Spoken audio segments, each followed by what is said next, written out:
Autotund. See on saade sulle, kui sul pole päris ükskõik, millise autoga sa sõidad. Autotunni toob teieni Terminal. Oleme kaasaegsete energialahenduste teejuhiks, pakkudes kvaliteetseid kütuseid, elektriauto laadimisvõrgustikku ja kodulahendusi. Iga teekond on nauditav meie maitsva toidu ja kohviga. Terminal, meie perelt sinule. Tere kuulad, Autotund taas eetris, stuudios Tarmo Tähepõld, Martin Mets Geeniuse uudisteportaalist. Räägime seekord, kui eelmine saade oli hästi palju autodest, siis seekord räägime rohkem elust meie ümber.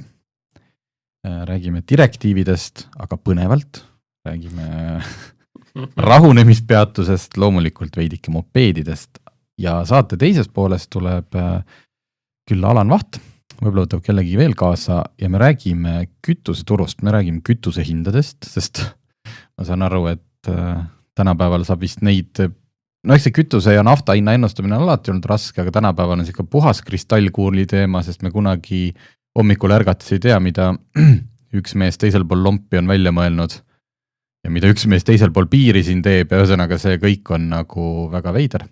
Aga äkki saame natukene selgust ja üldiselt Eesti kütuse, mis toimub ja mis uudiseid on.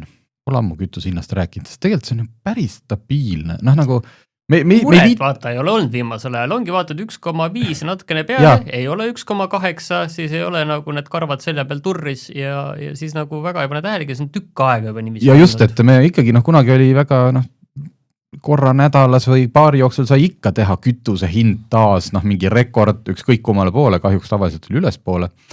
Aga nüüd pole põhjust teha, sest mis sa selle mingi 2 või isegi 10 sendi ka siin uudist teed. Nii et vaatame, mida räägivad kütuse spetsialistid meile.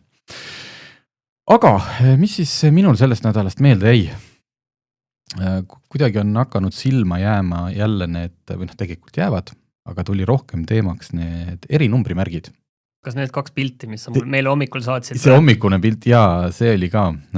Keegi jagas, Peeter Koppel saatis mulle pilti, mille vist keegi oli talle saatnud, et ühes parklas Tallinnas seisid 2 uuemat Volvo Jeepi.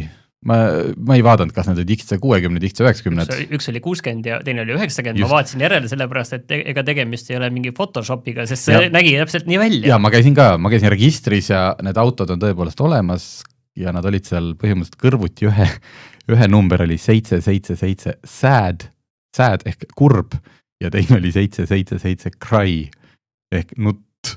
Ma mõtlesin, et kas see on et kas sellel omanikul on nende Volvodega olnud selline kogemus. Mina värske Volvo omanikuga, mul tõmbas kohe murelikuks. Et äkki ma saan kunagi panna oma Volvo näiteks 777 Fun või Joy. Oled optimistlik. Olen optimistlik, aga eks kõik ju näevad tänaval neid, et neid on siis 2 tüüpi. Üks on see, kui on standardne numbrimärk, nagu ma just ütlesin, eks ju, 777 Cry, aga sa ise valid need tähed ja numbrid. See ju tõusis, see riigilõiv nendel numbritel tõusis, varem oli pikalt 470 €, nüüd on 540. Ja siis on need teised, ehk siis, ma ei tea, Geenius 1 ja Martin 666, kui sa tahad sellist seal on ka piirangud, seal vist oli 8 tähemärk ja üks kindlasti peab 1 number, mingid piirangud on, aga saad ikkagi valida mingi väga ägeda sõna või. See tõusis 1350 pealt vist äkki 1560 peale. Küsisin siis Transpordiametist, et ikka riigi rahakotis on ju tore sorida, et palju siis riik ka selle nalja pealt teenib. Ma arvan, et vist pikemalt see peatuma hetkel ei hakka, et kas see on okei asi, mida teha, igal ühel on oma raha, tee mis tahad, kõik need numbrid ei ole alati väga vaimukad. Et ma ikkagi ütlen, et kui sul on ütleme auto, sportauto, mark, mida kõik teavad, et see on see sportauto ja see mark ja siis sa tellid numbrimärgi ka, kus peal on see automark ja see mudel, et siis on et miks sa teed seda, miks sa tuubeldad? Aga naljakad numbrid mulle meeldivad. See Cry ja Sad oli väga kihvt. Minule meeldivad sellised, mis sa ei saa aru, et kas see tegelikult on tellitud numbrimärk või ei ole. Mulle meeldiks sellised, ma ikka paneks mingi 360 FPS või mingi sellise asja või ma ei tea 200 KDR või mis see nüüd siis on? Kill Death Rate ju. Okei, arvutimängu naljad olid siis selge. Paneks mingi sellise asja. Just, et millest kõik kohe aru ei saa ka, et see on nagu, see on inside värk selline, ja. Palju tehakse seda näiteks, jällegi, mina tean, eks Alfa Romeo maailmast, et Alfa Romeol oli nii-öelda need mudeli tähis, et et on, jah, me teame, et on GTV, on Giulia, aga neil on ka numbrid. Vist oli, nüüd 915 oli mudeli tähis, nagu BMW-l on seal E36 ja niimoodi. Siis sa võid võtta näiteks 915 GTV või, vabandust, mul ei ole need peas. Aga palju siis riik on teeninud? Aastal 2023 teenis riik kokku nende asjade pealt, siis ma lõin siin, arvutasin 1,6 miljonit eurot. See tähendab, siis telliti 237 seda numbrit, mis on siis Tarmo 1 ja 2869 numbrit sellist, mis on 777 Krai. Eelmine aasta, ma seda päringut tehes muidugi ei taibanud küsida, et palju siis riik teenis, sest eelmine aasta on natuke keerulisem, sest see lõiv tõusis 1. juulil. Nii et ma võtsin mingi keskmise, aga igal juhul on see ligi 1,9 miljonit, ehk siis 300 000 rohkem kui aastal 2023. Ja võrdluseks otsisin välja näiteks aastal 2017 teenis riik nende pealt ainult 500 000. Ehk siis sisuliselt 4 korda on see summa suurenenud. Muidugi inflatsioon, 8 aastat, kõik jutud, eks ju. Aga jah, et see on nüüd järjekordne asi, mida siis loodan, et aastal 2026 alguses on meeles jälle küsida, et kui palju see kriisilaadne toode, mis meil siin on, automaks, et kui palju see nagu mõjutas ka siis nende eri numbrimärkide tellimist? Jah, et eks need vaata uusi autosid tuleb ka vähem ja siis kui ostad uue auto, siis paned selle märgi tihti peale ikkagi, et mitte poole sõidu pealt. Just, aga teine teema on ju sellega veel, et sa ei saa igat numbrimärki tellida. Ma ei hakka siin, ma ei tea, võib-olla keegi võrrund, kurat 1 sa ilmselt ei saa või kurat 666, eks ju. Ja üldse ju aastaid juba standardselt ei panda neid täishäälikuid numbritesse, tavanumbritel. Selle eritellimusega saad panna. Kõik ei saa, lükatakse tagasi. Nüüd viimase 2 aasta jooksul on tagasi lükatud 291 registreerimismärgi tellimust. Eelmine aasta 174 ja üle-eelmine aasta 117. Jälle tegin lisapäringu, et kas saaks näiteid. Õpetlik, et teised ei hakkaks oma aega raiskamagi, et teaks, mis on, sest et kohati mingid asjad lähevad ikkagi läbi, sest ma olen näinud, ametnik alati ei ammusta läbi. Ei ammusta, aga mõni on selline, et ei tunne kõiki võõrkeeli. Üks auto sõidab ringinumbriga näiteks Bubi 5. Bubie 5 vist oli, mis on Bubis ehk inglise keeles dissid, et kas ma mäletan õigesti kunagi näiteks oli mingi auto, mille numbrimärk oli Russia 1. Aga see võtaks huvitav ka ära. Just, ma seda küsisin, seda otseselt ei öeldud mulle. Ma küsisin, et kas võib-olla, ma ei tea, kas ei tahetud öelda või see ei kuidagi märkamata. Igas, kui seda Russia 1 kunagi oli, siis hetkel sellist autot registris enam ei ole. Küll aga sõidavad need sellist autod nagu Moskva 7, kirjutatud MOSKB ja üks BMW sõidab näiteks ringinumbriga oli siis 029 MIG. Et see on nagu selline tegelikult ju kui nüüd ametnik aga saan aru, et kui kõigil ei teki sellega kohe mingi ja inimene ütleb ka, oi, mul on siin hea sõber Miguel, kes sai just 29 aastaseks, et see on tema nagu Aga jah, et 291 registreerimismärki on 2 aasta jooksul tagasi lükatud. Saite ka teada siis, kui te neid tänaval näete, siis rõõmustagem, sest riigikassa on täitunud pea 2 miljoni euroga eelmisel aastal. Nii, aga räägime sellest, kus otsustati riigikassat mitte täita ja nüüd tundub, et ikkagi täidetakse sellepärast, et uurisime, et mis on saanud sellest rahunemispeatusest. Vaat see teema vist tuli üles kuskil seal koroona ajal paari aasta eest ja siis kohe seda testiti. Meedias olid suured klipid, kus mis selle asja mõte on see, et keegi sõidab natukene kiiremini lubatust, siis selle asemel, et mitte trahv teha, selle asemel trahvitakse siis inimest ajaliselt, et oled, ma ei tea, sõidad seal 5 kilomeetrit üle, siis 45 minutit nüüd puhka siin autoga siin parklas. Ja seda katsetati, kõik olid väga rahul, see asi pandi ka seadusesse.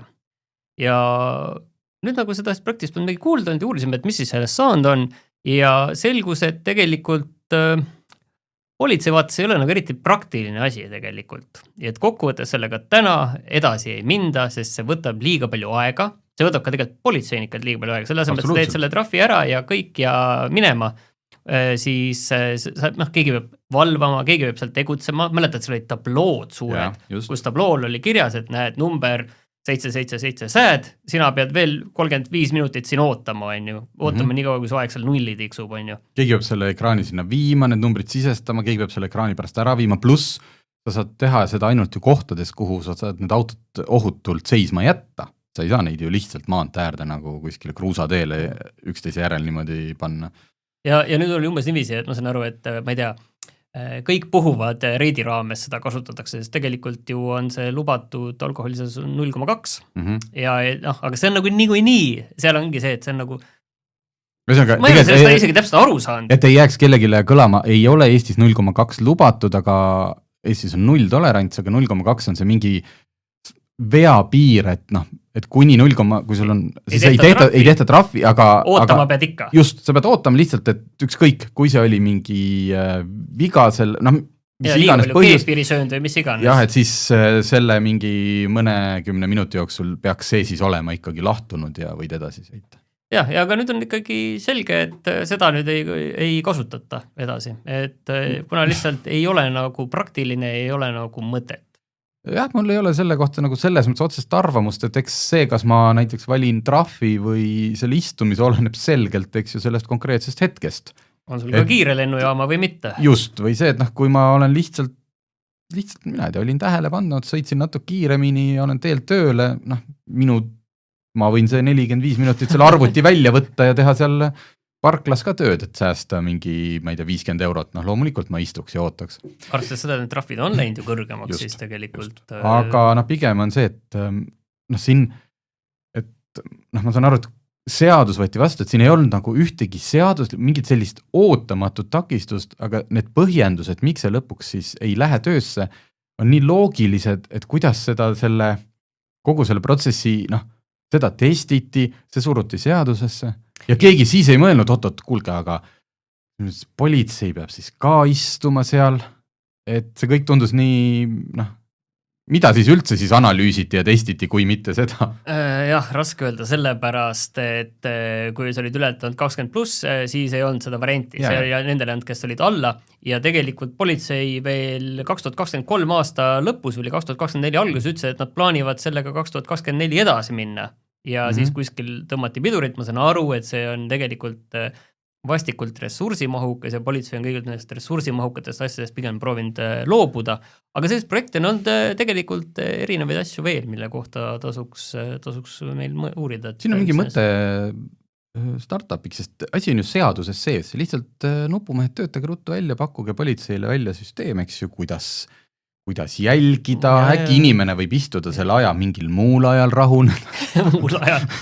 Tagant järgi rahuned. Ja eks saame GPS-i panna inimese telefoni ja paned endal telefonis aktiveerid selle, et ma olen nüüd siin. Mul on see äpp ja täpselt, ja see on vabatahtlik, mitte et nüüd politsei sind eks ju igal ajal sunniviisiliselt jälgib, vaid see täpselt, et sellel hetkel see GPS oleks sul ikka kogu aeg sees, et näha, mis kiirusega sa liigud. Okei, läksime kergesse düstoopiasse. Ma ei mõelnud seda tõsiselt. Nii.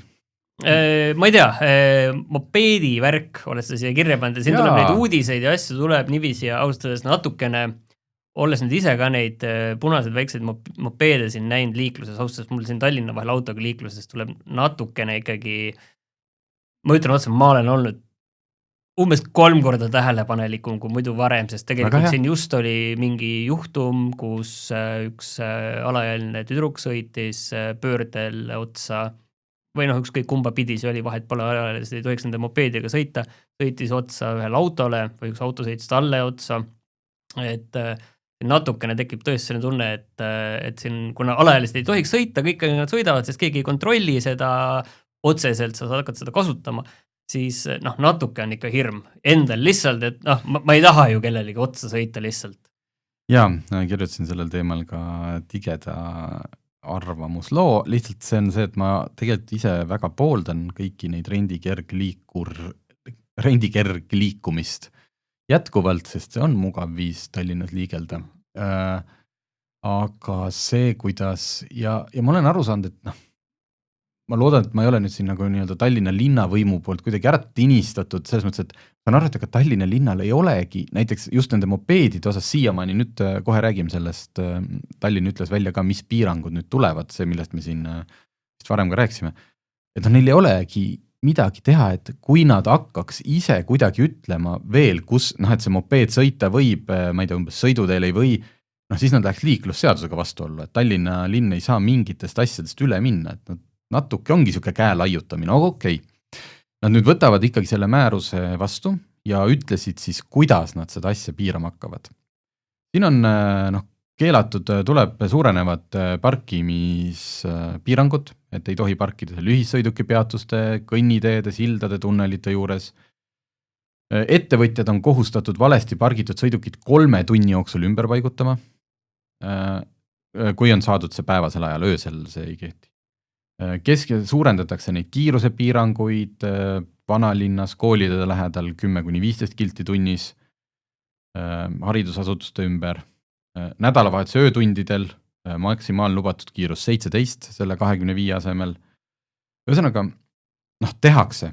Vaata, need piirangud on, selles mõttes, need on, ma saan aru, kokkuleppel selle teenusepakkuja. Siiani olid need kokkulepped, nüüd need pannakse määrusesse, nüüd nad muutuvad kohustuslikuks. Okei, ka kõigile teistele. Jaa, just. Siin paar asja, see on tore, et tehakse. Esiteks nagu, et paar nädalat varem oleks võinud ju teha, sest et need minimopeedid, või need pisimopeedid kuidagi nagu käivitasid kõigi ajus taas selle, et sest me oleme tegelikult tõuksidega enam-vähem ära harjunud. Tõuksid on üks asi, sellepärast, aga mopeedid, need on ju tänavatel. Tänavad peal sõidavad, sõidutee peal. Ja samas seisavad aga pargid ikkagi neid kõnniteedel. Tõuksid on jalakäijate liikumisteedel on ju. Et need on natuke erinevad asjad ja miks need mopeedid just nagu ka meie saate koha pealt on ju olulised, ongi see, et need kõik tulevad vähemalt praktikas, teoorias peaksid tulema liiklusesse, teede peale, mitte kõnniteede peale. Esimene nädal me nägime seda praktikat, see oli teine nagu asi, et nagu see teenusepakkuja naiivsus teemal, et inimesed on normaalsed ja järgivad reegleid ja on mõistlikud. See ei ole esimene turg, kuhu nad tulevad, esimene linn, nad on varem seda mujal ka näinud. Varem ja nad on näinud siin ju, ma ei tea, 5-6 aastat kogu seda tõuksindust ja taaskord, see asi, et alaealist ei tohi sõita, ometigi polnud neil vist läbis mitte ühtegi takistust või seda verifitseerimist. Olen täisealine, võin see veebilehele tulla. Just, et nagu, et kindlasti, sest me ju ütleme, et ei tohi nagu alla 18 sõita, siis kindlasti keegi ei sõidagi, tere tulemast maailma. Aga kes siin süüdi on selles mõttes, et nemad enda äpis ütlevad, et ei tohi. Ja nii. See ongi see naiivsus, et nagu ongi, kõik on just õigesti tehtud ja teine sama asi. Kolmekesi ei tohi sõita. See on, aga see on see, et mida sa selle vastu teha saad, et sa ennetada ei saa, neil on ilusti, neil on tõuksi, selle mopeedi peal on nii-öelda see piktogramm, kus on 2 inimest mopeedi peal ja punane kriips peal, et Aga 3 on okei. 3 on okei, ja lenksu peal on kirjas ka, et kõnniteedel sõitmine keelatud, kas me seal nüüd hakkame, ma ei taha sinna minna, et räägime keelebarjäärist, et ükski eesti keelt oskav inimene ei sõitnudki kõnniteel, et need olid kõik, ei ole, see on just suva. Krediitkaart on sellega seotud, kui masin saab aru, et sa oled kõnnitee peal või oled liiga suur kilogrammi hulgaga selle peal, siis automaatselt trahv kaardi pealt. Jah, et ma saan aru, et see teenuspakkuja hakkas seal midagi nüüd muutma ja kõik, aga lihtsalt nagu, et see kõik oleks võinud ju ennem tehtud olla, sest ei ole inimesed ei ole normaalsed lihtsalt, nagu, miks te teete nii ja kui tuleb siin ju abilinnapea Järvanile helistasin selles teemal üks päev, siis ta ütles, et ta ei... Oigas juba?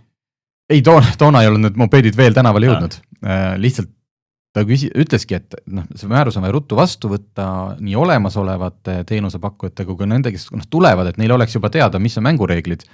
Ja ma küsisin, et kas sa tead, et on siis kedagi tulemas. Ja mul on indikatsioone, et võib veel keegi tulla. Et see tähendab seda, et me need punased kallid kuulad ei ole vist ainuke asi, mis meid siin varsti üllatab. Ma tõesti ei tea, millest, selles mõttes, kas see on mingi järgkord tõuksi firma, pakkab keegi mingid üherattalisi pakkuma, jalgrattaid igasugu rent. Ja lisaks on rendi ja...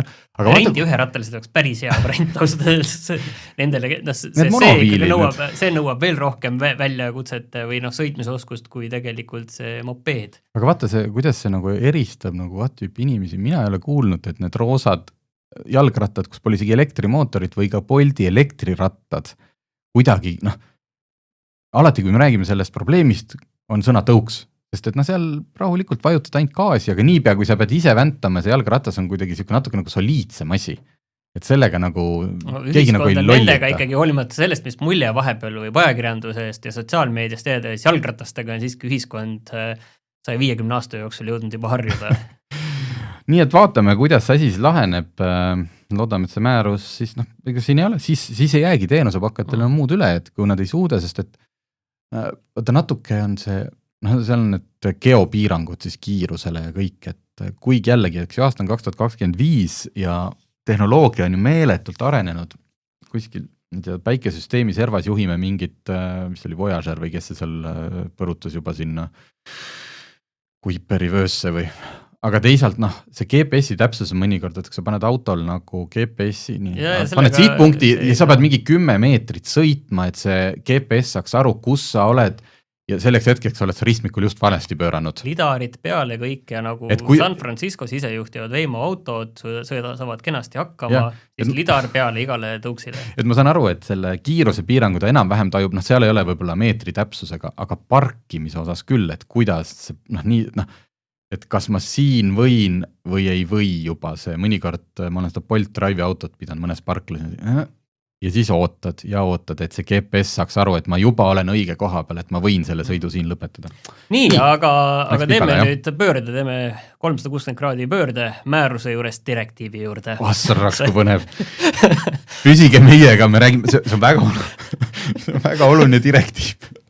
See puudutab juhtimisõigust ja Eesti Martiniga siin eile rääkisime, Martin teadupärast alati mõnes teemas üks skeptilisem. See direktiiv on mingi asi, mille iga riigi valitsus peab siis mingi oma arvamus avaldama ja siis vastavalt Euroopa Liidus siis hääletama. See on mingi seaduste ühtlustamine. Räägime sellest, et mida tahetakse teha? Tahetakse teha seda, et Eestis saaks autot juhtida niiviisi, et sul on siis kaassõit ja juhtimisõigusega inimene ja õpid, oleks varem oli see 16-aastane võis juhtida, nüüd tahetakse see tõsta 17 aasta peale. Jaa, tegelikult täpsustan. See ei ole üldse nii. Seda tahetakse tõsta Euroopas 17 peale ja niimoodi, et see kehtiks, see 17 kehtiks üle Euroopa, et kui mina näiteks oma lapsega sõidan, et ma võin temaga sõita ka Lätti ja Leetu ja Saksamaale nii, et mina olen kõrval ja tema on roolis, et ta on see nii-öelda õppiv juht. Eestis aga ühesõnaga valitsuse otsus oli ka see, et siseriiklikult nad peavad siis, jääb Eestisse 16 aasta asi jääb alles. Lihtsalt siseriiklikult, ütleme, Euroopas on direktiiv ja siseriiklikult tehakse siis erand, et Eestis, kuna me oleme seda kogu aeg teinud, meil ei ole sellega probleemi, need 16-aastased saatjaga juhid, ei ole mingi suur oht liikluses ja riskigrupp, et siis meil jäetakse see ikkagi 16, aga alates 17 võid sa sõita siis ka mujal riikides.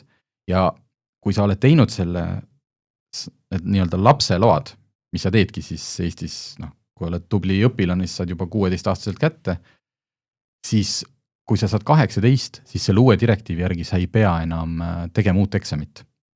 Et see on nagu, ma arvan, et selline boonus, et muidu oli see, et sa pidid 2 eksamit nagu tegema, et kõigepealt said need lapseload, võib-olla said alles mingi 17-aastaselt kätte ja aasta pärast sa nagu pead jälle uuesti eksamile minema. Muidugi direktiiv on selline asi, et see ei tähenda seda, et nüüd homme see kõik on nii, sest kui see lõpuks tohutu hääletamine ja kõik ära toimub, siis saatjaga juhtimise skeemi osas jõustuks see 3 aasta pärast ja teiste asjade puhul 4 aasta pärast. Ja mis need teised asjad on? Vaat ütleme niiviisi, et see vanus ei tundugi mulle tegelikult nagu maailma kõige suurem mure või probleem, sellepärast, see on neile, kes seal on, nende jaoks on see suur mure, kes seal vanuses on. Aga tegelikult need teised asjad on nagu huvitavad, see on see, et kui sa oled ikkagi teinud endale automaatkäigukasti load, et mis juhul ja kuidas sa saad siis selle käsikäigukangiga sõita. Praegult sa pead minema tegema uue eksami, tõestama sõidueksami, et sa oskad käigukangiga, aga sõidueksamiga on vaata see asi, et ega sõidueksamit on päris raske läbi saada, me oleme sellest rääginud aastaid, ma ei viitsi sellest uuesti rääkida. Mulle ka meeldib, kui kõik oskavad sõita, lihtsalt mulle meeldiks ka, kui selle juures hinnataks sõiduoskust ja valmisolekut sisenema liiklusesse, mitte seda, mis tuju eksaminandil sellel päeval oli, eksamineerijal. Okei. Et ühesõnaga, sa võib-olla lähed tegema manuaalkasti lube, aga sa kukud siis läbi selle pärast, et sa ei vaadanud piisavalt pikalt vasakule või midagi sellist. Aga nüüd tahetakse seda muuta. Jaa, et lihtsalt 7-tunnine lisakoolitus ja eksamit tegema ei pea, mis on absoluutselt normaalne. Ja minu arust võiks olla ka 2-tunnine lisakoolitus. Ja mingis maailmas ma ütleks, ei oleks seda koolitust vaja. Ma arvan ka tegelikult. Sest ma alati toon selle näite ja ma toon selle veel, et hetkel see inimene, kes on saanud kätte juhiload, on, ütleme, tegi siis ükskõik kas automaadi või manuaaliload, et ta ei või manuaalkastiga, sest ükski inimene ei lähe sõitma liiklust, kui ta ei ole ennem harjutanud nagu nii selles mõttes nagu selle manuaalkastiga. Ja mis see kõige hullem on, natuke oled aeglane, natuke kärsatad sidurit ja kokkuvõttes ei ole nagu maailma kõige hullem probleem. Aga samas, mida see inimene võib teha, ilma igasugust kogemuseta, kõigeta võib ta võtta taha oma suurele linnamaasturile näiteks Haagis suvila, ütleme, et see kõik jääb selle täismassi piiridesse ja sõita sellise mingi 11-meetrise või rongiga ükskõik kus ja tehes ükskõik mida olemata ennem absoluutselt midagi harjutanud, et see nagu on okei. Aga see, et inimene, kes on sõitnud, ma ei tea, 5 aastat liikluses väga hästi, automaatkäigukasti, kõik on selge, manuaalkasti käigu roolimida ei luba. Ja neid inimesi on, ma arvan, 100 võib-olla. Aga see nüüd ei ole veel kõik, sa juba täismassini tegelikult jõudsid, seal on veel üks asi on veel. Kui praegu B-kategooria juhiluba lubab sul juhtida autot, mille täismass on kuni 3500 kilogrammi. Või siis kogu su auto selle rongi, koos selle käruga. Siis nüüd selle järgi võiks siis sõita B-kategooria juhiluba omanike autoga, mille täismass on kuni 4250 kilogrammi.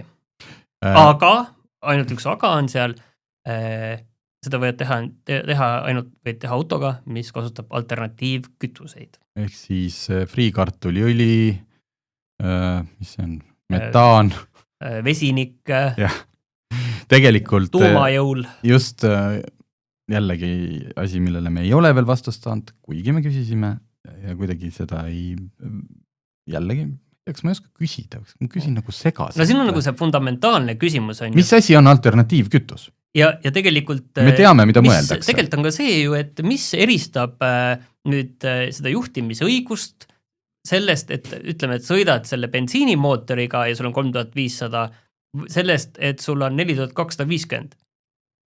Ja 3 tonni raskem sõiduk ja lihtsalt teine kütus. Mis seal sisulist vahet on? Juhtimisõiguse koha pealt ei ole. Ma saan aru, et siin on tegelikult siin taustal on see asi, et viimased 5 aastat on väga aktiivselt tegelenud rohepöördega ja eesmärk on see, et inimesi elektriautode juurde viia ja nii edasi, nii edasi. Ma saan sellest aru, mis siin see taust on ja mis see mõte on. Aga minu meelest seadust ei saa nagu nivisi teha, et ütleme, et siin mõeldakse ilmselgelt, ei mõelda friikartuliõli, mõeldakse elektriautot. Just. Ja samas on ju teiselt poolt räägitakse see, et väiksemad autod, kergemad autod, kasutage neid, aga millegipärast elektriautodele tahetakse teha selline erand. Ütleme, et kui te tahate seda tõsta, teile tundub, et B-kategooria juhiloa puhul võiks kasutada, siis ikkagi võiks sõita raskem autoga, siis pange see 4250 igale poole, aga siin ei ole mingit loogikat sellest, et sa teed B-kategooria juhiloa ja siis elektriautoga on lihtsam kogu seda massi ja käsitleda, kui ei ole. Lihtsalt, et oleks ära märgitud, siis tegelikult on ka veel üks erand on ju täna juba on see, et on see B96, mis tähendab, mis kunagi kutsutigi või pandigi, kui autod hakkas lihtsalt nii suureks minema ja kui tõesti, et sul on, eks ju, võtad linnamaasturi, mille täismass on, eks ju, 3300 nagu registrimass passis ja sa ei saa sinna näiteks enam haagis sa ei saa midagi sinna eriti taha ühendada. On see, et kui sa teed eksami lihtsalt, sa ei pea kuskil, aga sa pead näitama, et sa suudad nagu selle mingi haagisega toimetada, siis on ka 4250. Aga see on täiesti tobe ja lihtsalt jälle vastuseks oligi selline, et ei vastatud küll, mis see alternatiivkütus võiks olla, et kas peame silmas ka biogaasi või pistikhübriidi näiteks, vaid oligi, et populariseerida alternatiivkütusega. Elektriautosid.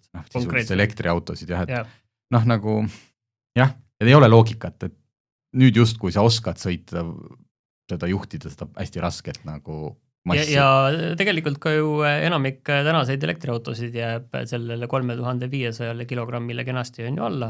Ja, täismass jääb jah, tulebki jälle küsimus sellest, kas sa paned sinna midagi külge.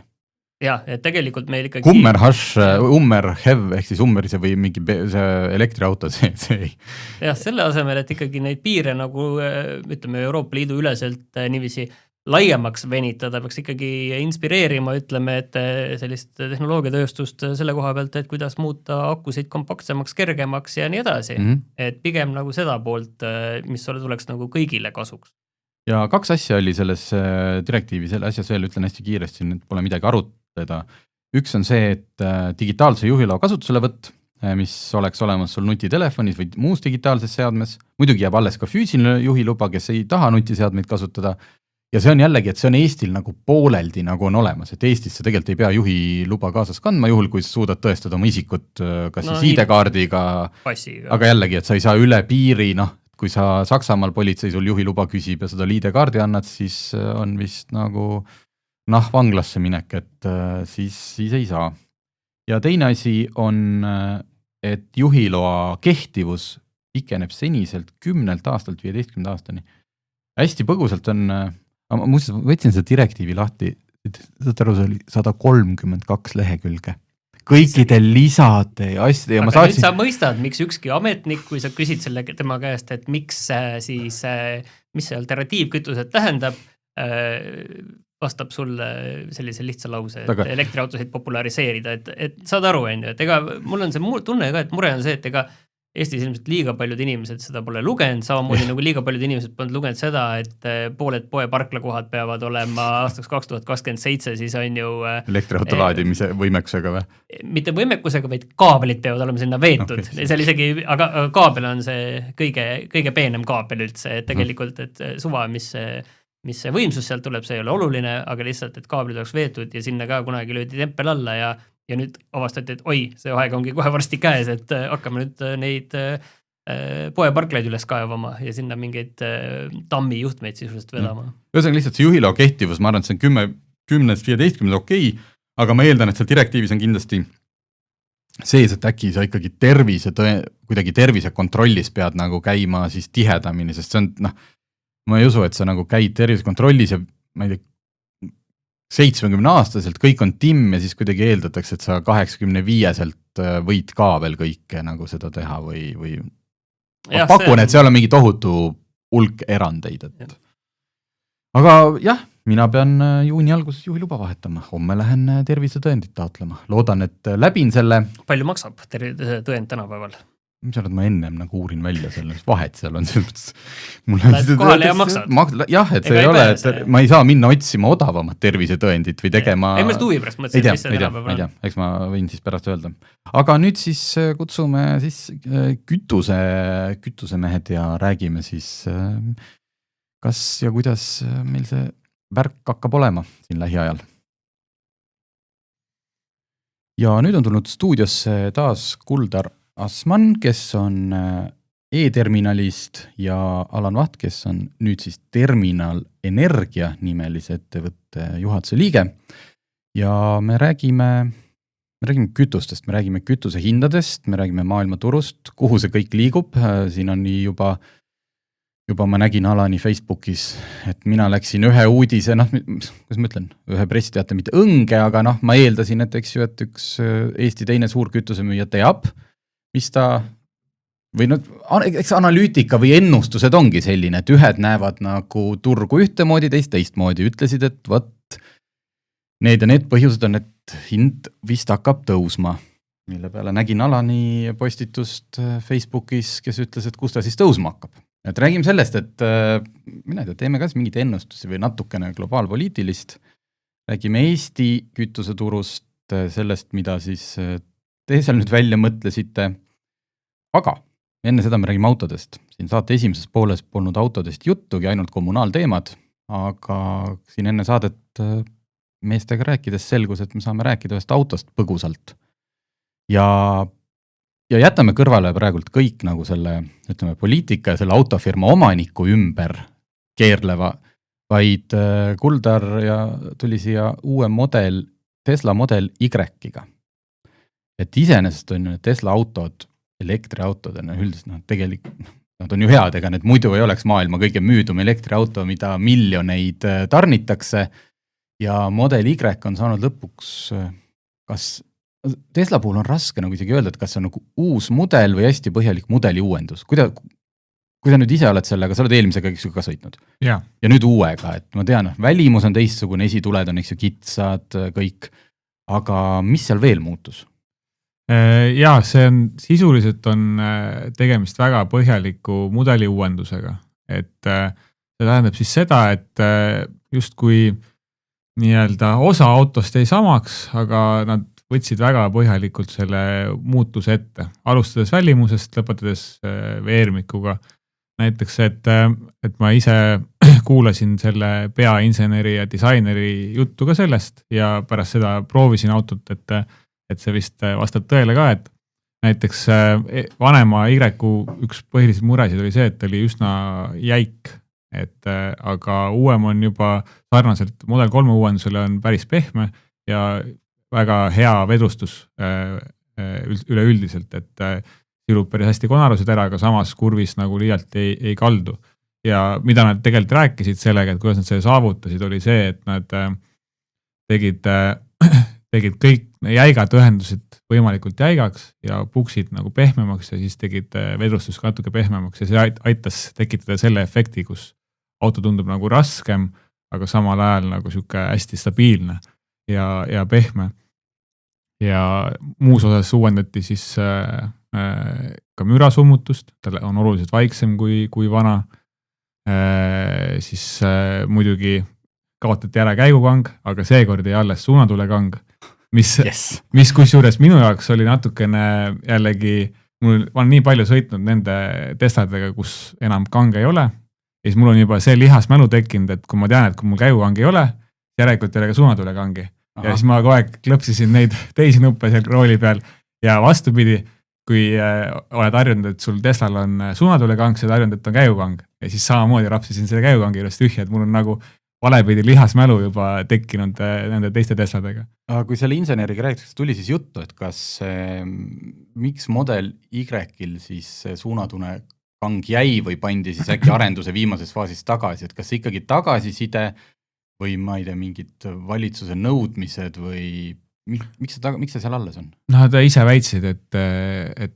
klienti tagasiside, et kõik uuendused tehtud võttes arvesse klienti tagasi, et see kang on natukene teistsugune kui varasemalt oli, et ta on nagu sisse-välja nupp sisuliselt, et ta ei ole enam seda nii-öelda BMW-likku seda, et ta ei ole päriselt jää sisse, aga sa tunned nagu, et seal on mingi nõks, aga sellel on nagu, ta on natuke teistsuguse tunnetusega, aga siiski on nagu kang. Palju Model Y täna sõiduulatust lubab? On tal mitu, tal on long range ja tavaversioon, jah? Yeah. Mis need Eesti, ma ei tea, täna siin, eks ju, vaatad hommikul 5-6 kraadi anda siin, suhteliselt selline keskmine Eesti ilm suurem osa ajast umbes nii ta on, kui me võtame talve keskmise ka. Mis ta lubab sul? Selles suhtes, et kui ma ise teda katsetasin, et siis tundus, et selline sõiduulatus võiks olla 400 kilomeetri kandis maanteel. Linn maantee pooleks ilmselt natuke rohkem, suvel, talvel vähem.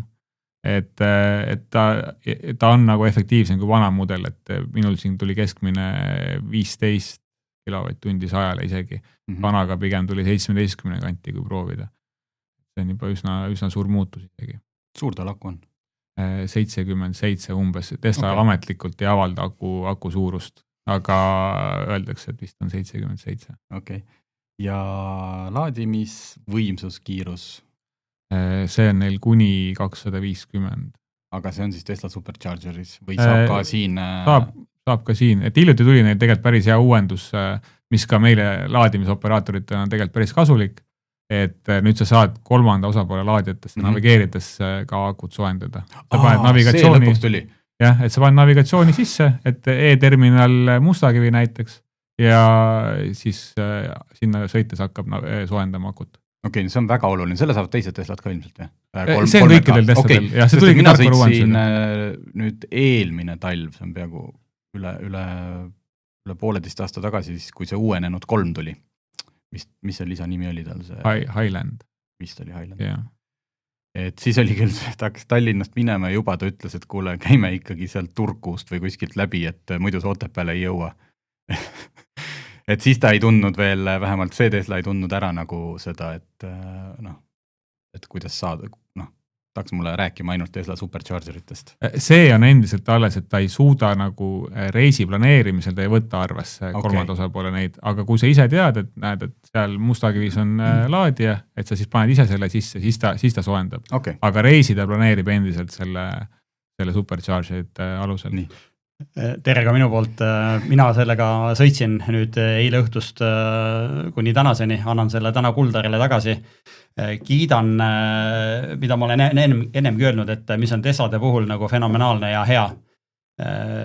Selle aku jäägi sihtkohta nii-öelda siis prognoos, et millise aku jäägiga sa jõuad punkti B. Ja ma ei tea, kas see nüüd oli softiga kõikidel või on see ainult nüüd praegult model Y6-l, aga ta näitab lisaks sellele, et mis on see projektsioon, et jõuad punkti B, aku jääb 39%, aga ta näitab ka laivis sul siis seda nii-öelda live projektsiooni, et mitte ainult ja siis näitab ka erinevust, et see nii-öelda jooksvalt, et kui sa nüüd paned rohkem gaasi või sõidad ökonoomsemalt, siis ta näitab sulle ära ka selle projekteeritud või prognoositud jäägiga võrreldes erinevuse jooksvalt sihtpunkti jõudmisel, et kas siis kulutad natukene rohkem või kulutad vähem, sõidad nii-öelda ökonoomsemalt, et ta näitab laivis seda projektsiooni. See on niivõrd äge asi ja ma imestan, mismoodi ükski teine autotootja. Võtame isegi kallimad automargid, mis maksavad seal üle 200 000. No ei ole suudetud teha elementaarselt lihtsat asja ja sellega on Tesla väga hästi hakkama saanud. Aga see, mis puudutab neid kõiki neid nuppe ja mis Tesladel puuduvad, mul täna tütar ütles tabavalt, ma naersin tükk aega autos. Ta eile ka sõitis selle, nii-öelda istus kõrval, täna ütles niimoodi, viisin ta kooli sellega. Ütles, et issi, et kas see auto ei ole lõplikult valmis. Et kust on need nupud on, et need jäid teha siis panemata. Just pärast saadetakse järgi, ise pead panema. Aga oota, mõtlen see projekt... Prognoos. Yeah.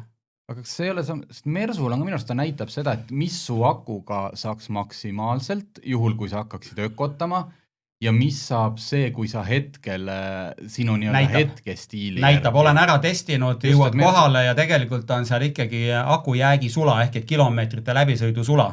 Ta näitab, aga ta ei näita nii hästi. Näitab, vana Y-ga sõitsime Tallinnast Haapsalusse, hakkasime sõitma, ma ei mäleta, mis mul see kodus jääk oli, näitas, et jõuad Haapsalusse, aku jääk 73 ja samal ajal, kui ma kodunt hakkasin sõitma, näitas ta ka ära, et ma jõuan koju aku jäägiga 53% ja kui ma koju jõudsin, oli 52, aga ma käisin Laagri Maxi Marketist läbi. Seega tegelikult, no ütleme, super tulemus, et kuidas keegi teine ei suuda nii täpselt seda asja prognoosida.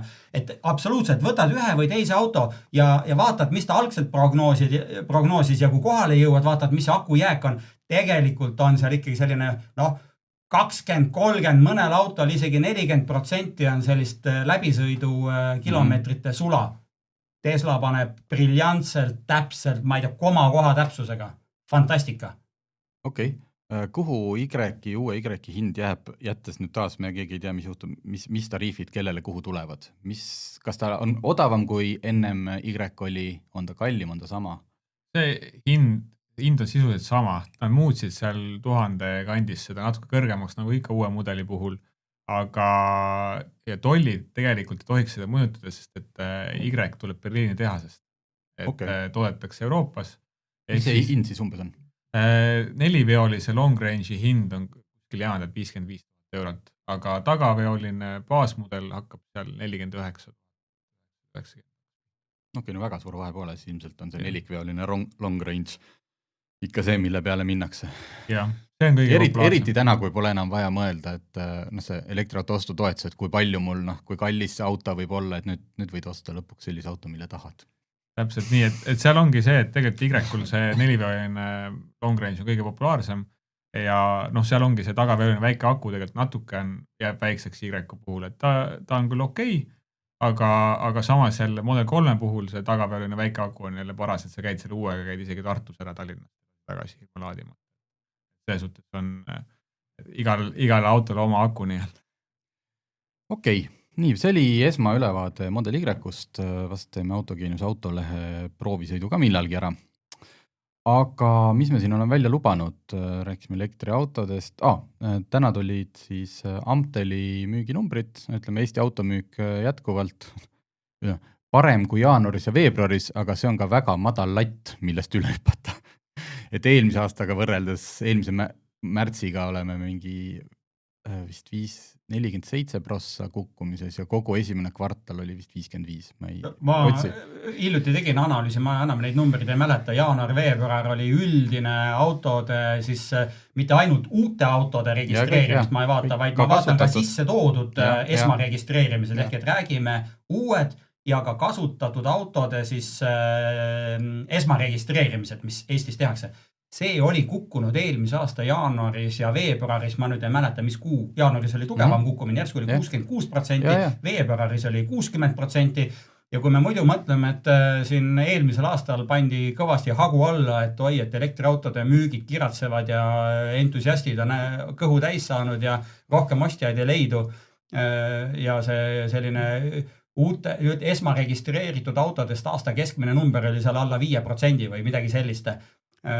Siis nüüd sellel aastal, ja kui see automaks tuli, ma ütlesin kohe eelmise aasta lõpus, et pange tähele, et jah, praegult sisepõlemismootoritega autode müük on laes, eks ole, teeme rekordeid, aga uuel aastal kukub see asi kokku ja üks asi, mis ei kuku kokku, on elektriautode esmaregistreerimiste number, ei ole kokku kukkunud osakaal, kuna sisepõletajad on eks ole ära kukkunud, siis loomulikult see osakaal elektriautodel on suur, 15%.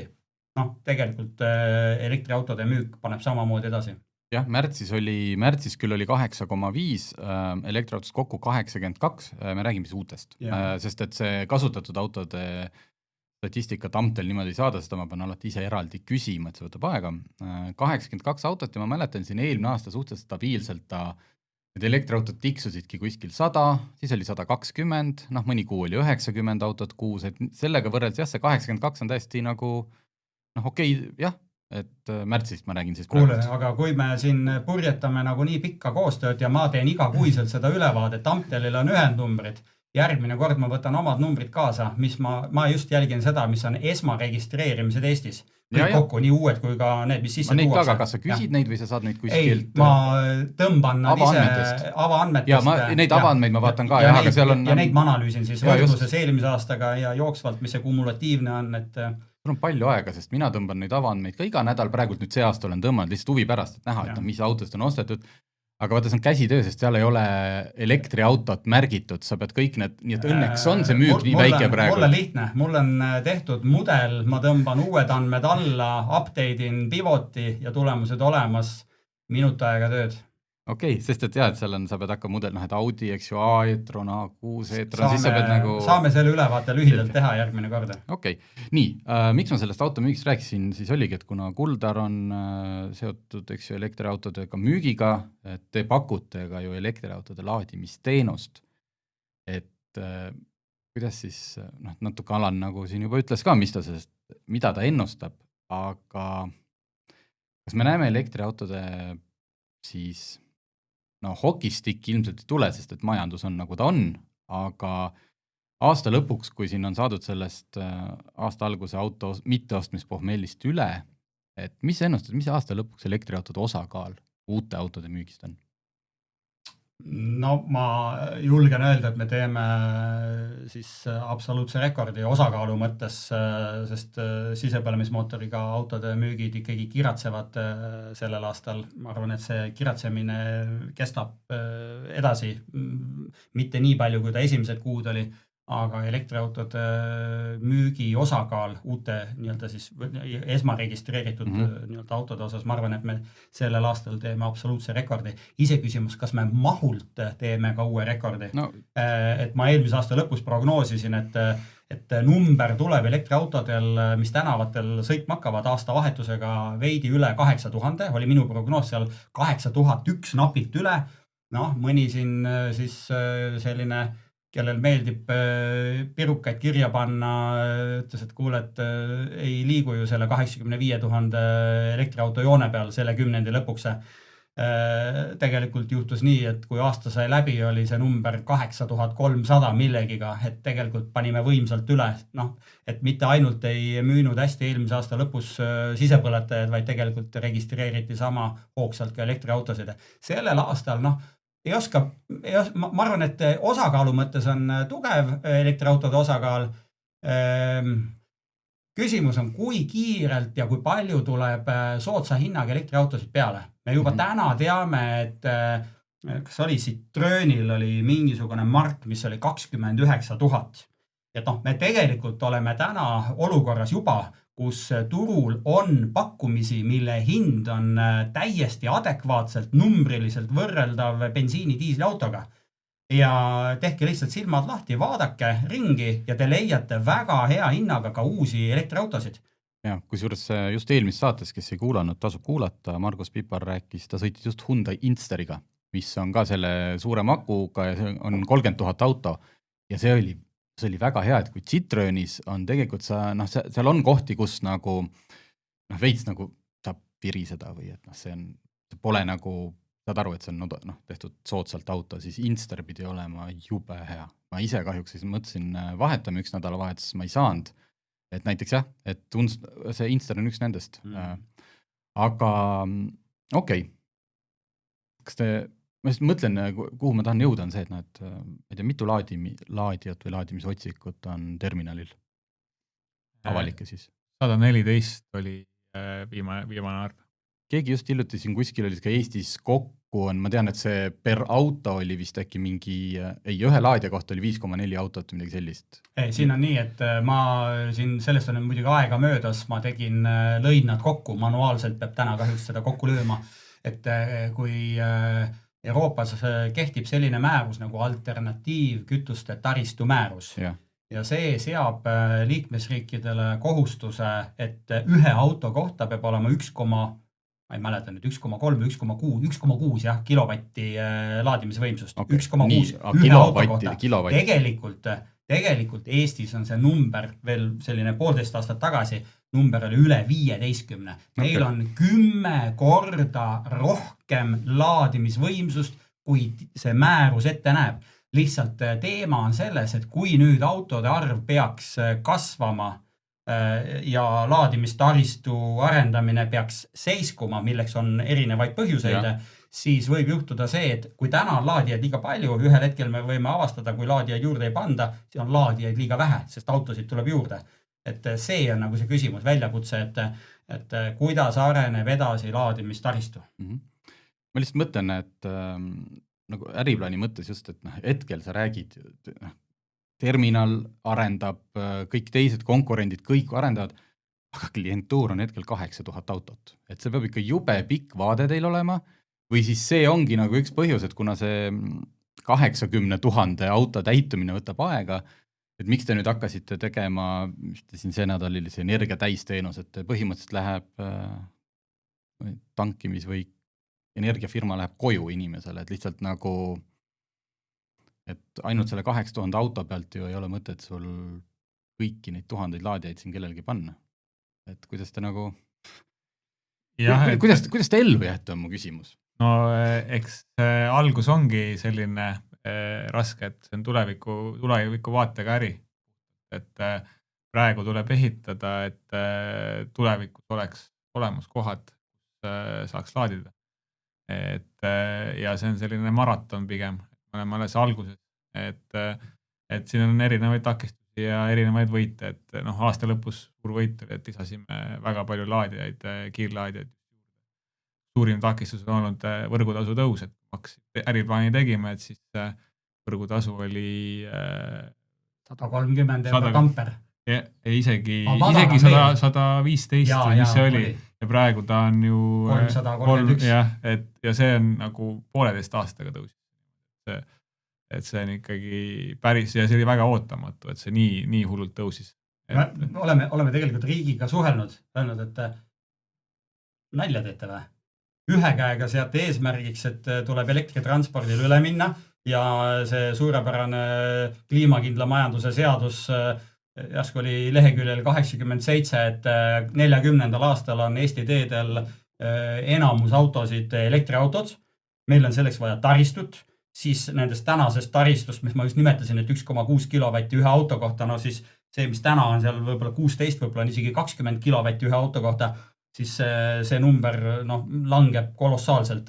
Ja kui nüüd võtta, et teise käega, siis riik võtab raha laadimistaristu arendajatelt, laadijad vajavad võrguühendust ja kui see investeering, toon näite, 400 kilovatine laadija nõuab 630 amprit.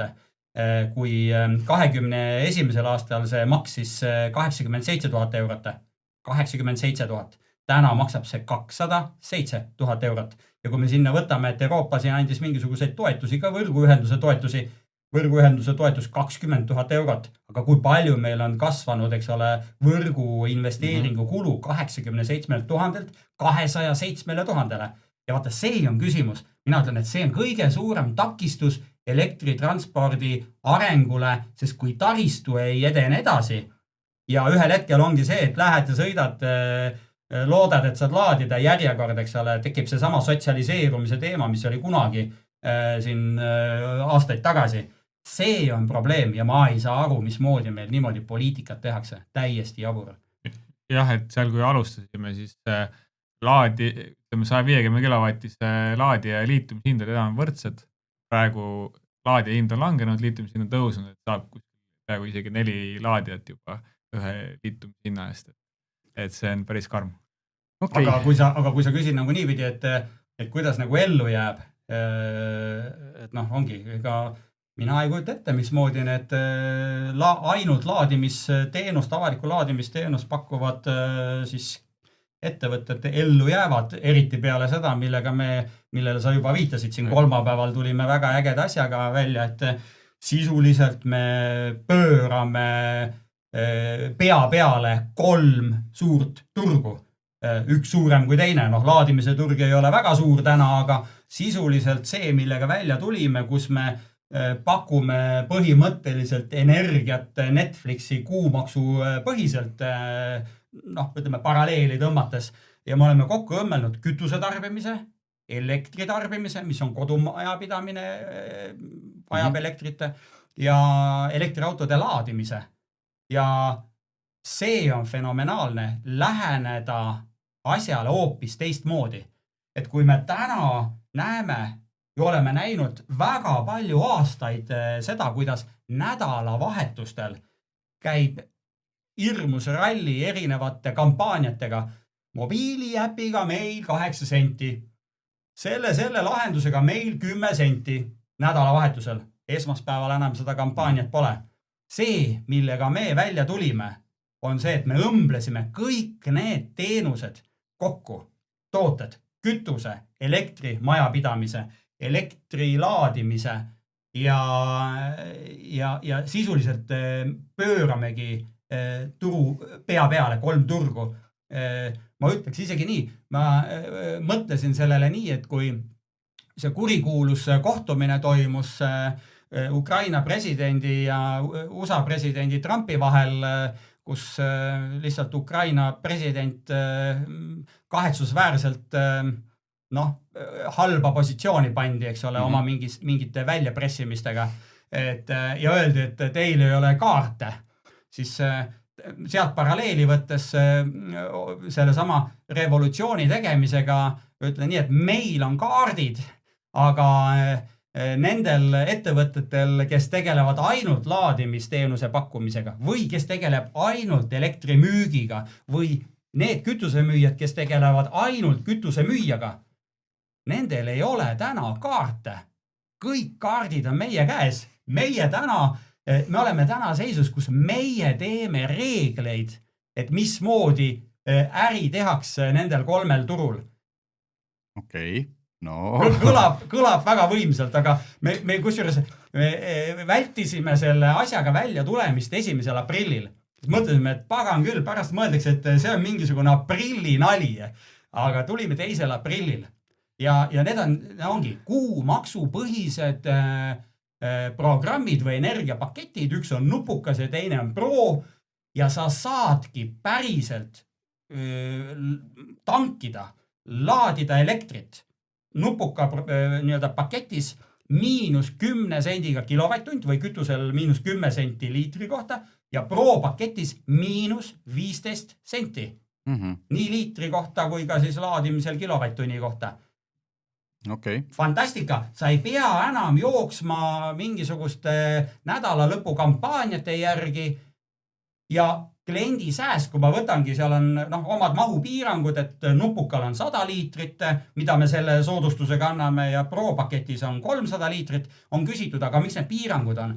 Väga lihtne põhjus. Me tegelikult, kui rehkendada, kui palju üks sõiduauto Transpordiameti andmetel Eestis keskmiselt sõidab sõiduauto 16 700 kilomeetrit. Võtame 7 liitrit 100-le või võtame elektriautol 22 kilovatt-tundi 100-le ja vaatame, ilusti sobituvad need nii 100 liitri paketti kui ka 300 liitri paketti ja kui sul on 2 autot, mis rüüpavad bensiini, vabalt võid olla Pro paketis, maksad 10 eurot, 9,99, aga sa vabaned, sul on piiramatu võimalus, piiramatu arv elektrilepinguid sellesse paketti tuua, nii et me vabastame kliendi elektrilepingu kuutasust, ehk et klient saab meilt, kui me võtamegi näiteks ühe auto kohta, kuni 450 eurot aastas säästu. 450 eurot ja see soodustus on püsivalt, mitte ainult nädalavahetusel. Nii et postihinnast. Täpselt postihinnast ja see ongi revolutsiooniline, ja seal on muidugi detaile veel, et me peame siin räägi Kuldar sellest, et mis on see, kui sul on kodulaadi, aga et kui nüüd klient on, üks variant on, et elektriauto klient on meil näiteks elektrilepingus, aga tal ei ole kodulaadijat ja kui tal on kodulaadija, mis väärtused seal peidus on? Ja, et selles energiapaketis siis tavajuhul sa saad siis selle -10 senti või -15 senti kilovatt-tunnist avalikul laadimisel soodustust.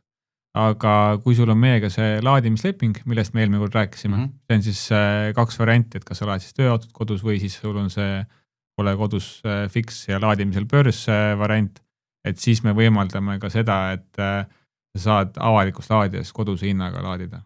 Et nii-öelda võtad koduse elektri siis kaasa. Kodune elektri, no seal avalik saas, ma vaatan, et kodutariif +10 on selles nupukas ja Pros on +5 senti lisaks kodutariifile. See tähendab seda, et ma võin minna teie sellesse 150 kilovatisesse laadijasse, mis muidu on vist üle 40 sendi või? Jah, 42 senti. 42, aga kui mul on see teie see kodulaadija soetatud ja see pakett, siis ma võin maanteel, saan sisuliselt tankida umbes, ma ei tea, 15 või mis iganes see kodu. No ütleme, kui tänast hinda vaat, täna on nullis hind, tuleb võrgutasu tuleb juurde, mis on taas 5-6 senti siis marginaal 5 senti, et see maksab sisuliselt 10-11 senti maksaks täna kilovatt-tunni eest. Okay. Et see väga soodne. Seda ma praegu kuulen, see on nagu jah, et just see maanteel laadimine on ju see, et kui sa oled nagu pikemaid distantse niimoodi sõidad, et sellel hetkel hakkab su Excelis hakkab see elektriauto nagu see tankimise võit hakkab kukkuma, kui hästi palju laed avalikes, sest see on ju tava mingi 4 korda vähemalt või rohkem nagu kõrgem, kui sul oleks kodus, ma ei tea, börsiga laadides, aga kui sa saad nüüd põhimõtteliselt kodutariif pluss, mis siin on? 5 senti, siis... Võtame, mõni võib mõelda, et täna on väga super, eks ole, mina liitusin kohe esimesel päeval Pro-paketiga, näitab 15 senti on mu soodustus ja kui nüüd mõelda, et aga kui päeval peaks olema hind kallis, ma ei tea, 1000 eurot megavatt-tund, siis on, ja sul on kodus, eks ole, see börsihind, eks ole, see mõtled, ai pagan, et jube valus, eks ole, laadida. Me oleme siin ka kliendi ära kaitsnud. Sellisel juhul, nii nagu, et kui sul ei ole kodulaadijad, siis nagu ma ennem ütlesin, siis sul on see posti hind miinus soodustus 15 senti või 10 senti, vastavalt mis paketis oled. Ehk et me oleme pannud hinnalae. Et kui sul nüüd see kodulaadija, et selle kodutariifiga saab laadida ikkagi teekonnal ainult see kliente, kellel on meie kodulaadija. Ja oleme sinna pannud siis selle hinnalae, et kui nüüd juhtubki, et sul ongi börsi hinnaga kodus laed ja hinnalagi on siis see, et kui nüüd börsi hind on päeval või mis iganes ajal sa siis lähed avaliku laadijasse, on kõrge, siis hinnalaeks on avalik tariif miinus seesama 15 senti. Okei, ehk siis 42 senti miinus 5, jah, kui sul on Pro-pakett. Mõni isegi kirjutas mulle niimoodi, et kuule, et kas päriselt, teil on ju see 22-ses on, selles poolkiires on 31 senti on meil, eks ole. Et kuule ma siin kalkuleerin, et võtan siit 5 senti maha, et kas ma päriselt saan siis 16 sendiga laadida. Saadki laadida 16 sendiga. Ja vaata, sellepärast ma mõtlengi, et kui me nüüd võrdleme seda, miks ma ütlen, et meil on kaardid, mis Trumpil on ka kaardid, meil on ka nüüd, eks ole, meil on omad kaardid, eks ole, Trumpil on omad kaardid, aga meil on omad kaardid, mida teistel ei ole turul, et mängimiseks. Ja et kujuta nüüd ette see teenuse osutaja, kes osutab ainult avaliku laadimise teenust ja müüb seal sul, ma ei tea, 30 ja 40 sendiga kilovatt-tund, mida tal on vastu panna sellele, mida me pakume, eks ole, et sa laed, eks ole, kodutariifiga. On 0 hind, siis ongi 0 pluss, eks ole, võrgutasu ja meie 5 senti.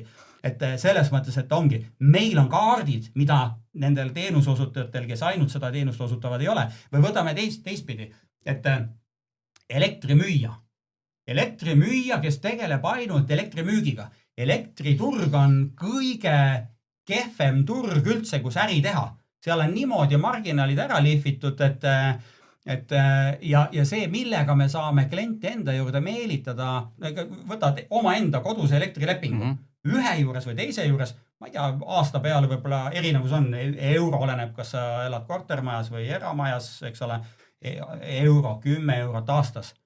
Aga me oleme sinna oma nii-öelda trumpkaardi välja käinud, et sul on miinus 15 senti. Sul ei ole elektrimüüjana ühtegi kaarti mängida meie vastu, et seda klienti endale saada. Me pakume sinna vastu sulle suurt kütuse soodustust, ehk et meil on kaardid, mida teistel turuosalistel ei ole. Ma ei hakka praegu seda siit lahti võtma, ilmselt oskate peast paremini öelda, kui ma räägin, et tuleb suvi ja minul kuidagi on kõik elu ja sõbrad ja kõik rohkem nagu ikkagi Lõuna-Eestis, paljudel on hoopis kogu see Lääne-Eesti ja saared. Kus praegult teie nii-öelda, et ma sellest kõigest kasu ka saaks, kõige kaugemad punktid või kuhu on tulemas, et mingi hetk on tunne, et see Kagu-Eesti nurk on ikkagi suhteliselt õre, et sinna Setumaale sõitma minna, siis sa pead istuma tihti mingites nendes endistes Elmo, võib-olla ta on kellegi liiga, võib-olla on sinna pandud, ma tean, Ahjapoe juures oli. Teile teed. Nii. Et me oleme sellised, siin üks teine juhatuse liige Raido tegi just siin nalja, kui me selle energiapakettidega välja tulime, et alustasime ühest külatanklast ja nüüd on meil 46 külatanklad, et me ikkagi selles suhtes mõtleme nii-öelda ka, et Tallinnas on ka kiirlaadijaid, aga vähem, sellepärast, et enamasti see on nagu elektriauto puhul, kus statistikat vaadata nagu alguspunkt, on ju, sest suurem osa elektriauto kasutajad elavad Tallinnas ja Harjumaal. Et meil on, hakkame siis siit Kirdest minema, et Jõhvi Narva on kaetud, siis Tartu muidugi, Tartust allapoole minnes Saverna, mis on oluline nagu sõlmpunkt. Seal siis on Võru, Valga, Jõgeva, Pärnu, Haapsalu, Virtsu, et ikkagi enam-vähem kõik suunad on kaetud. Kesk-Eestis natuke vähem, aga sinna tuleb juurde, et selles suhtes tegelema aktiivselt. Ma isegi avastasin jälle uue koha. Ma käisin eelmine nädal Karksinuias. See oli majandus- ja energeetika konverents. Käisin esinemas.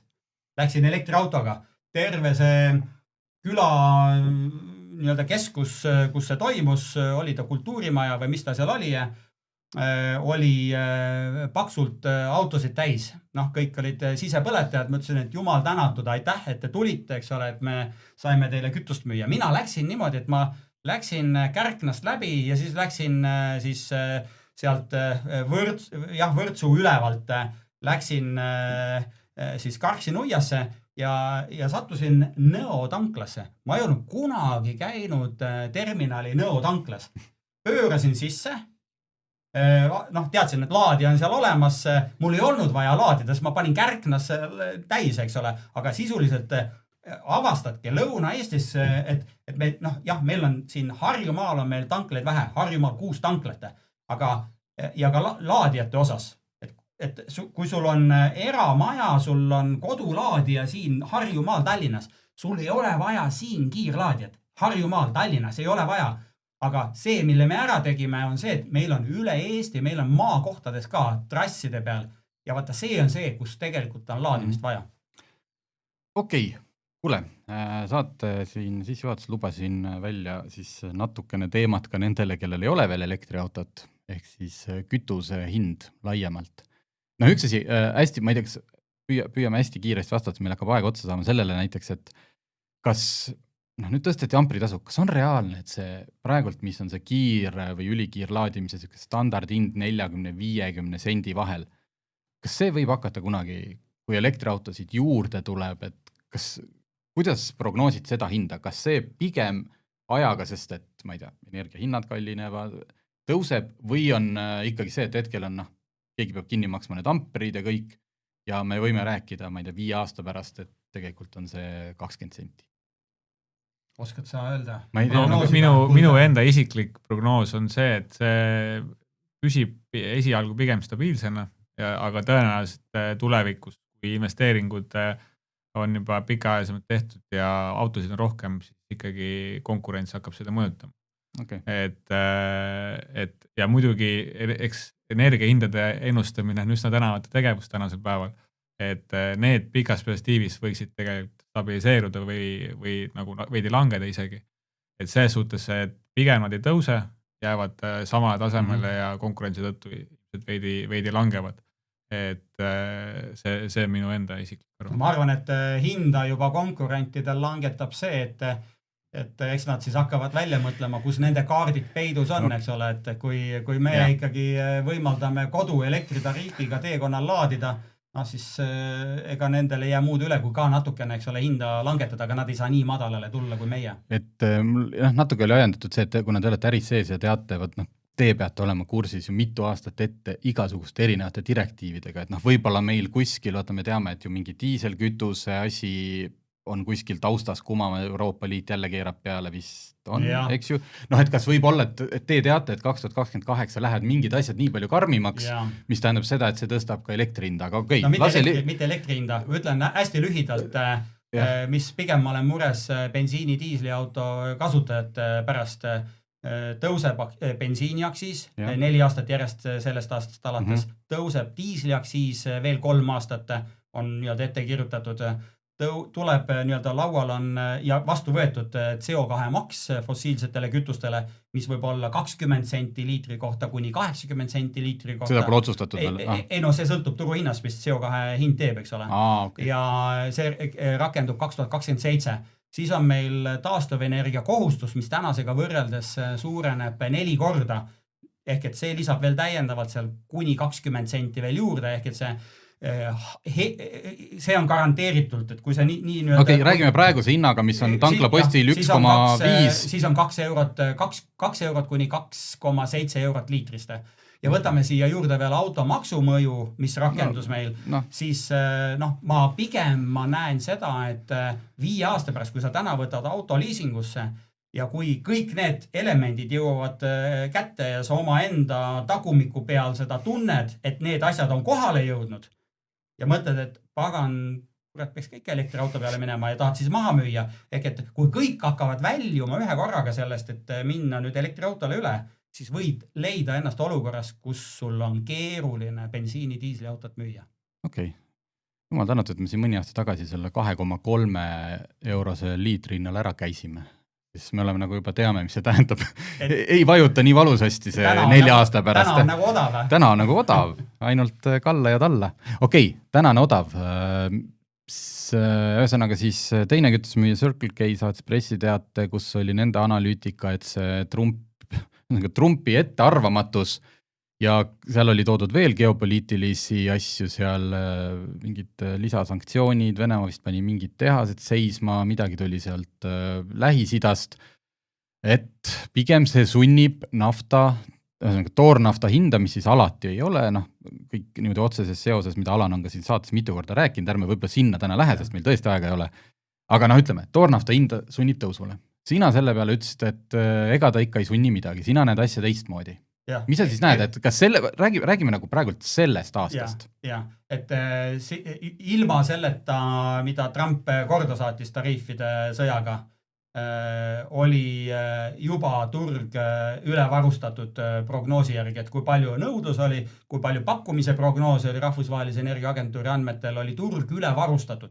Nii see aasta kui ka järgmine aasta, võttes siia arvesse veel, et 1. aprillist hakkas OPEC oma tootmiskärbet siis turule tagasi tooma, kärpist 5,8 miljonit barrelit ööpäevas, mis on selline, ütleme 5-6% seal aasta siis tarbimise mahust või nõudluse mahust. Hakkab seda nüüd aega pidi turule tagasi tooma.